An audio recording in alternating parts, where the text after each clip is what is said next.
মইতো সদায় আনন্দ অনুভৱ কৰো যে মোক কোনোবাই যদি গৰুৰ লগত সাঙুৰি কথা কয় মই গৌৰৱ অনুভৱ কৰো কাৰণ গৌমাতাৰ দেহত 33 কোটি দেৱতা থকা বুলি আমি সদায় সেৱা জনাও আৰু সৰুতে স্কুলত আটাইতকৈ মৰম কৰা শিক্ষকসকলে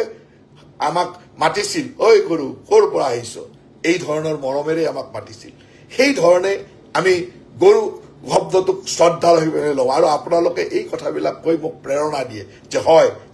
আপুনি কাম কৰি যাওক আপুনি কাম কৰি যোৱাৰ প্ৰেৰণা লওক সেইসকলে কেতিয়াও নাভাবিব যে আপোনালোকে কোৱা কথাবিলাকে আমাক কৰবাত